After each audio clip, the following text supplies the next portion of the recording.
Hey man, are you a human guinea pig? Are you going to continue to be a human guinea pig? Or are you going to stop bitching, start a revolution, and do something about it? My good Lord Almighty. Now, we did have a program where we talked about the timeline of secret human experiments.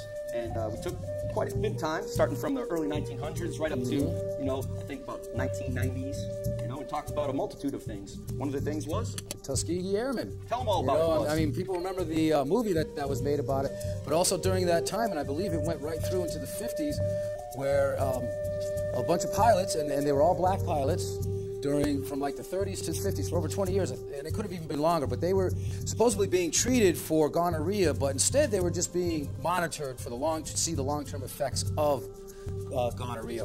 Back in the 80s, I believe, is when all this came out, and hence lawsuits and this and that.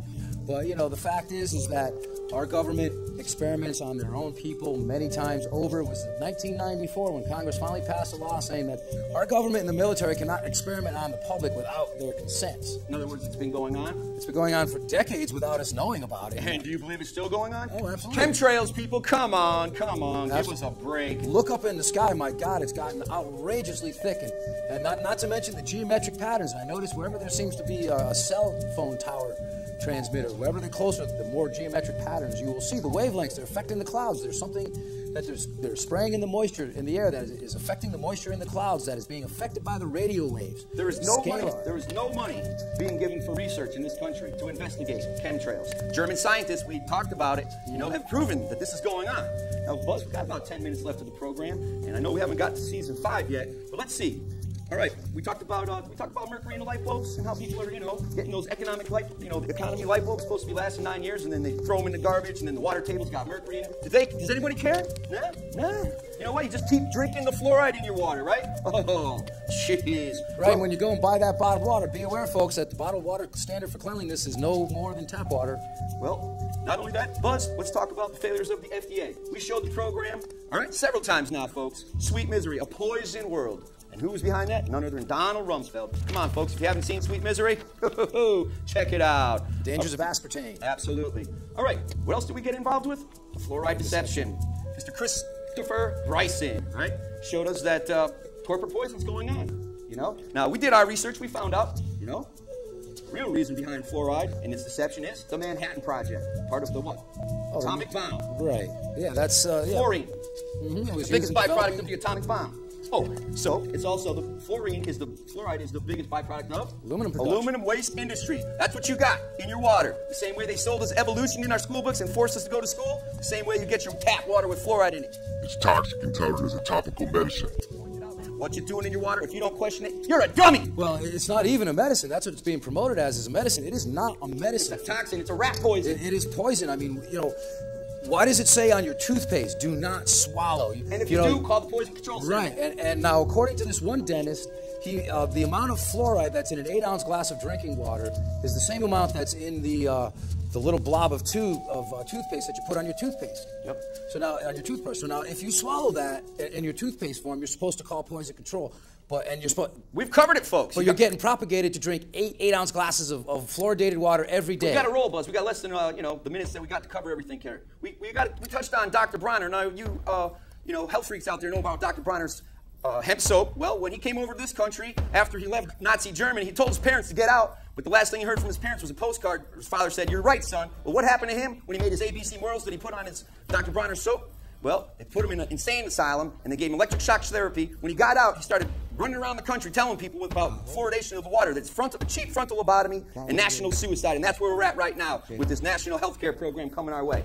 We talked about, you know, the IG Farben cartel over in Germany, the military-industrial complex, funded by Standard Oil, the Rockefellers, and Henry Ford. And after the war was over, Operation Paperclip. We took the booty of the war, was the scientists. We plugged them into NASA, the FBI, and all these different places in our country. You know, intelligence. We brought them over here. They should have went to the Nuremberg trials, went to prison. We talked about GMOs, genetically modified organisms in food. All right, we talked about nanotechnology in your food, and then it was 9/11 time. All right, 9/11, the great illusion, the end game of the Illuminati, your choice, fear or love. And then we showed you the hijacking of America, 9/11. The hijacking catastrophe. And what did we talk about in that program? What did they talk about? The Wolfowitz document, way back from 1992. That was when the plans were laid. The seeds were laid out for 9/11. And you check out the 2000, the document that came out, PNAC. What is that? Project for a New American Century. And it calls for what? A new Pearl Harbor, Buzzy. Tell them the way it is. All right, Buzzy, what else did we cover? Oh, tell them about Dr. Len Horowitz in the Denver airport. We got 5 minutes. Come on, Buzz. Yeah, the new International Denver Airport, which was built, about 10 years ago, was completed. It has all these different murals in there depicting the future Holocaust, because you had corrected me on that, because I mentioned Holocaust, but there was the old one, and now it predicts a new one. Genocide, population reduction, and that's what we hit in Season 5, folks. We don't have a lot of time, but we're going to spill the beans right now. Season 5, we kicked some butt. We came out and asked you once again, are you a human guinea pig? Will you continue to be a human guinea pig? And Buzzy, you said, you know, the answer, unfortunately, is these people ain't going to pull their head out of their butts because they don't care enough to confront the issues. They're too caught up. So what do we cover? Codex Alimentarius, UN, all right, code, food code. That's mandated toxicity is what we're talking about. We covered it. We spent a lot of time. Here it is. I'll spell it out for you. Codex Alimentarius, folks. Food code. Buzzy.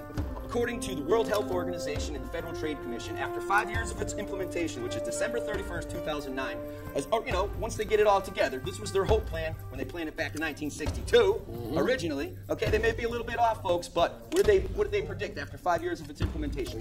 2 to 3 billion people will be dead, either from malnutrition or starvation.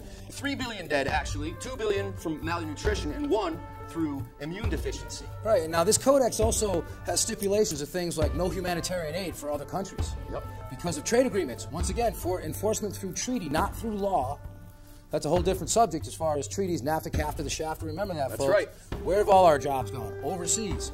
What else did we talk about? Kevin Miller produced a program, and we showed you, We Become Silent. It's all about Codex Alimentarius. You know, we want to show you, hey, this isn't something coming of our mind. That's why we showed you British researcher, Mr. Ian Crane. Ian Crane has pretty much covered all the things that we covered when we watched him. We were amazed that hey, man, this cat's touching on everything that we are. It's not just a concern in our country. It's around the world, people. All right?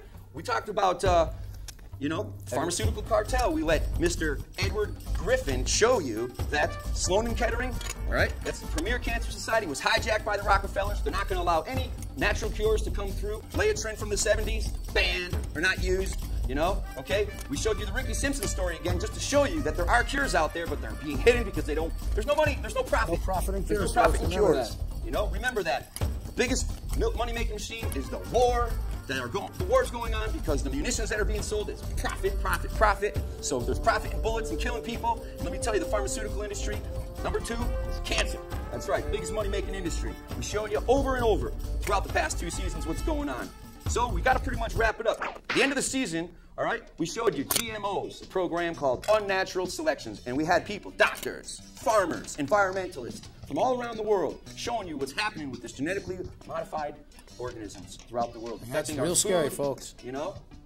I'm telling you. You could see the genocide of species of plant. Corn could become extinct except for through Monsanto.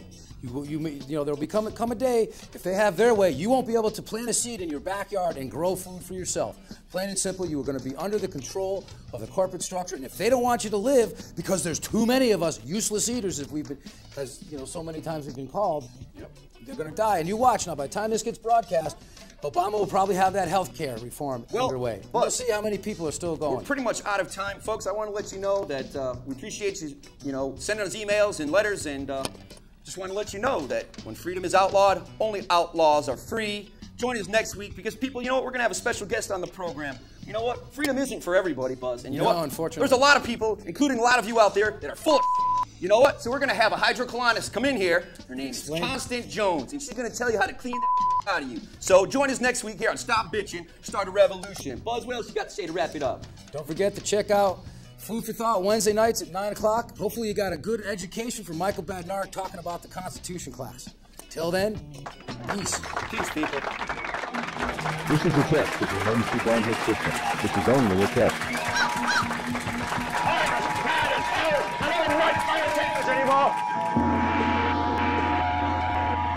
This is a test of the emergency bomb hit system.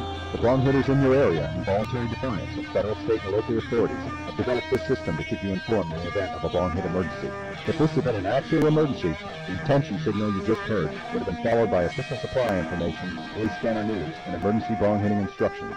This concludes this test of the emergency bomb hit system.